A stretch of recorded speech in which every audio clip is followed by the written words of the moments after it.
अस्सलाम वालेकुम वरहमतुल्लाह। प्यारे बच्चों, इस वीडियो में मैं आपसे कुछ इंपॉर्टेंट बातें शेयर करना चाहता हूँ। जैसे आपको पता है कि आपका जो सबसे पहला पेपर है वो मैथ्स का है और वो 3 नवंबर को होने वाला है। ठीक है, तो यहाँ पे आपके पास जो है 80 मार्क्स का पेपर आता है और उसमें आपको 26 मार्क्स पासिंग मार्क्स है। और प्यारे बच्चों, आपके पास तकरीबन यही कुछ 20-21 दिन बचे हैं। ठीक है, इनमें आपको क्या करना है, मेरी बातों को ध्यान से सुनिएगा। सबसे पहले उस बच्चे की जिक्र करते हैं जिसने अभी भी मैथ्स में कुछ नहीं पढ़ा या थोड़ा पढ़ा है। तो उसको अभी क्या काम करना है, बस इन चैप्टर्स को प्रिपेयर करना है।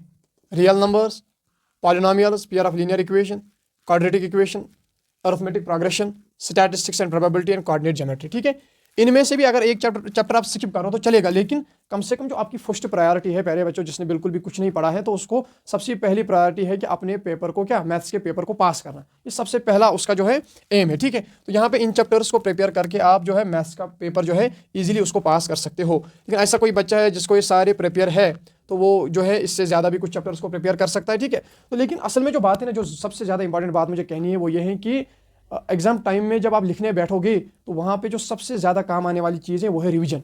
जिसके पास जितने ज़्यादा रिवीजन होंगे वही एग्ज़ाम में बैठकर लिख पाता है, क्योंकि वही रिकॉल कर पाता है। ठीक है, तो इस टाइम में जब आपके यही 20, 15, 10 डेज बचे हैं तो इसमें रिवाइज करना ज़्यादा इंपॉर्टेंट है। ठीक है, और आपके बाकी सब्जेक्ट्स भी हैं। अब आप सोचेंगे हम सारी बुक पढ़ेंगे, तो ऐसा ठीक नहीं है। किस लिए? क्योंकि आपके साइंस है, SST है, उर्दू है, इंग्लिश है, उनको भी प्रिपेयर करना है साथ साथ में, और जो है इनको फिर रिवाइज भी करना है। ऐसा नहीं जो ऐसा बच्चा है जिसने अभी तक नहीं पढ़ा, अब वो इसका वन शॉट देख रहा है या जैसे भी कर पा रहा है। ठीक है, तो लेकिन उसको फिर इनको 2-3 बार रिवाइज करना भी जरूरी है, तभी वो एग्जाम हॉल में जो है वहाँ पे लिख पाएगा। ठीक है, तो रिवीजन बहुत ज़्यादा इंपॉर्टेंट है। इसलिए मैंने ये बात भी जिक्र की कि आप इनमें से भी कोऑर्डिनेट ज्योमेट्री को हटा लो, या अगर आपको कोई चैप्टर इनमें से मुश्किल ठीक है फील हो रहा है तो उसको आप क्या स्किप कर सकते हो।